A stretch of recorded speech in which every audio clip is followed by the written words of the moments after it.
Hey guys, how's it going? Ghosty Rich here today, and today we're going to be building this. It's an adjustable storage rack for our stuff here.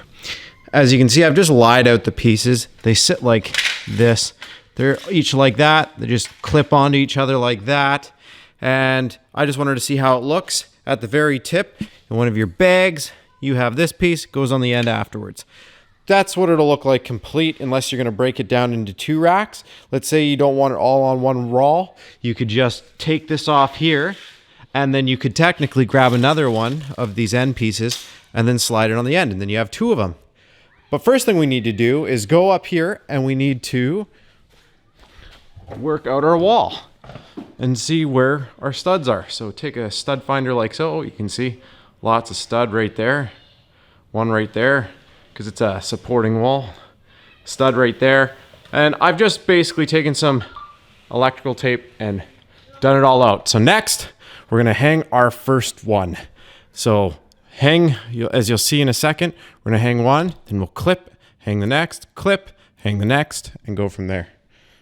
So I checked out my heights. What I did is I grabbed the first two pieces and I put the screw in at the height here, so you can see with the first piece. Now what I can do is I can adjust these a little bit with a level, put the level on here, snap this one in, and then I just continue the track along. And once you have these first two pieces level, in theory, you should be level across. But if you want to make sure, just to make sure, throw a level on as you go and see the next screw hole should line up. If you really wanted to and they don't line up, you could drill your own screw hole and then countersink your own screw. I prefer that over doing those little drywall toggles, because those little drywall toggles aren't going to do anything. Also remember, it's just holding rakes and stuff. So if you hit it here, can't hit it here, it's not a big deal to put it on here and then screw it in at the next one. It's okay to skip a couple holes, because in the end, this is going to hold your rakes and stuff no problem. As you can see, the 16's lined up perfectly. Now that we've got those, we can check out the size of the things that we're going to be putting up. I'm going to start with one hook on the end, hang it, measure, put the next hook in. If you have things like the broom where it's got a little nub on the end, you can put one of those little pegs in that it comes with as well, and you just squeeze it in and it locks in. Then you can just hang it by the handle rather than have it use the hook.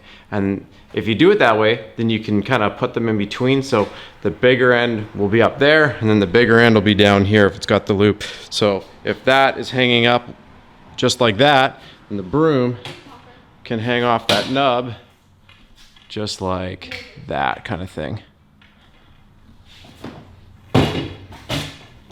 I started it so that way I could at least show you how they hook in. And then when it comes to this stuff, all you gotta do, if you wanna try, I'm gonna try putting an extra one right here. But see how it hooks in just like this? It literally just S's in. You have to put that in and then it slides back and it kind of locks in just like this. Then I can grab this little mini rake, which I don't even know why I have, but it can sit just like this. And if you don't care about the other portions of it all, and if you can also set heights, because it works like friction, so you can lift it a little bit like this, watch this, and then pull down and see how it locks in, especially if it's a light tool. If it's heavy, it might not, but with the lighter ones, you can lift them so they can sit higher and higher than the other ones, so that you can fit more in there. And they lift out just like this. So you can just do that. And then you might have to, see how it kind of twists though? You do have to be careful with it, but yeah. So if you have one of these little pegs and you want to put it in, all you literally do is you just lift it up and you press and it clicks and it's in. That's it. After you click and press it in, now you can just lift your item up like so, make sure it's turned, and you can just, I might have to move the pressure washer. But see, just like that. Done.